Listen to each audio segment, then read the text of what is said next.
Our film opening, titled Frightful, displays a teenage boy on winter break playing the video game Rainbow Six Siege. The film opening begins with some cinematic close-ups of our main character making hot chocolate and then bringing it to his room.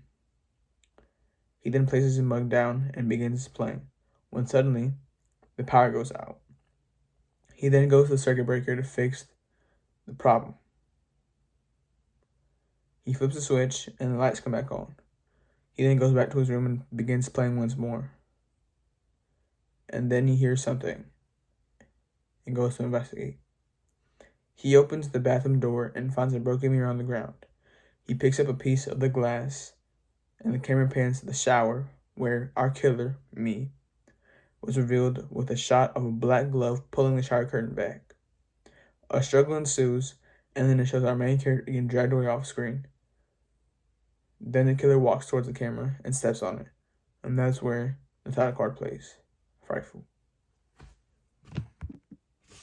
Our first question is, how does your product use or challenge conventions, and how does it represent social groups or issues?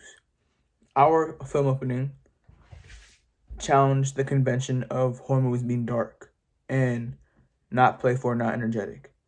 We wanted to change that because we felt it added a twist to our movie, which would boost our score and make the audience more engaged in wanting more and wanting to see the rest of it. So, in the beginning of ours, it starts off as this teenage boy on spring break making him some hot chocolate and playing the video game. That seems exciting, and it seems like he has something to look forward to, which is his winter break. So that's the exciting part. The lights were bright, it wasn't dark, and you couldn't tell it was a horror movie until the lights went out, and that's when things started getting suspicious. So he goes check it out, and then he comes back and hears something, and that's when you could really tell, like, oh, something's not right. So we wanted to have the audience guessing, and I think that's what we did. Second part of the question is, how does it represent social groups or issues? Our movie, our film opening, didn't really incorporate social issues, but it did include the social group of teenage boys. We had a teenager on winter break playing the video game and looking forward for his break. Like, that's how most teenage boys are. And I think we followed that stereotype. The second question is, how does your product engage with audiences, and how would it be distributed as real media text?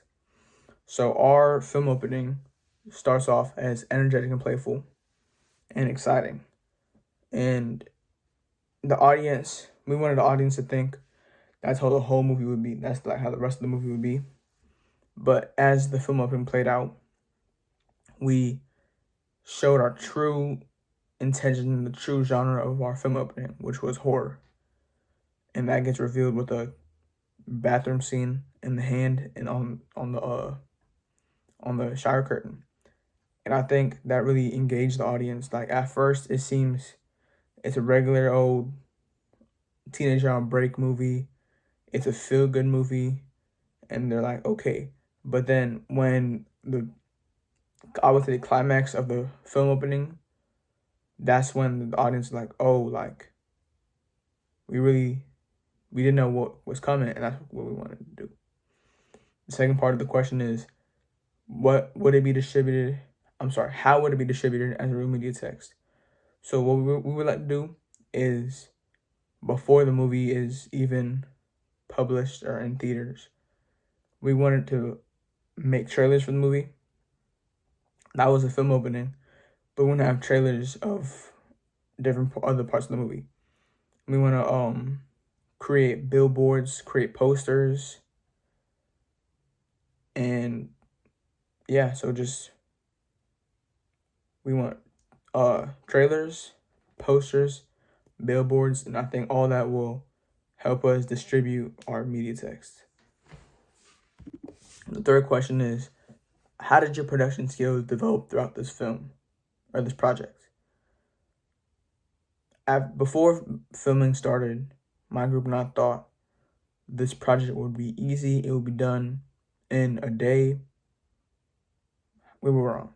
It took about a week for filming, editing, and little touch-ups here and there. But I think I have more of an understanding, more of an appreciation for production, post-production, because when we watch the movie, we watch just the final product and everything, but we don't see what goes into the making of the movie.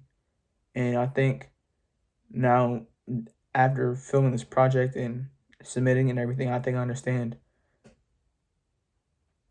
what goes into it, how much effort, and I think I'm more able to make another project like this and make it better because of this experience. The longer it took for the filming and everything and editing, I see like how important editing is, because before we started editing, it was an okay movie. We didn't think it was gonna be as good as it turned out, but after editing and everything, and after seeing what editing can do, I think my production skills have increased drastically.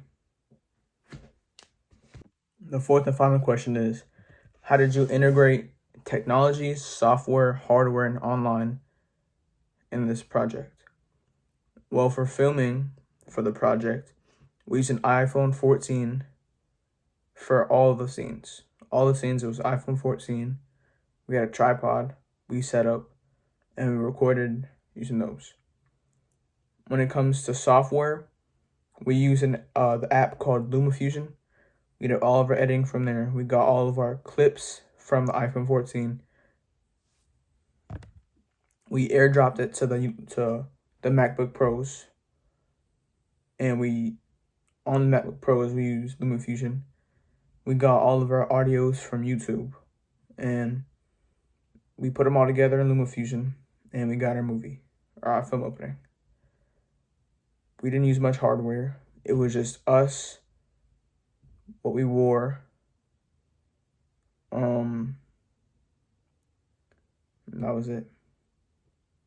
And after we put everything together, we had Frightful.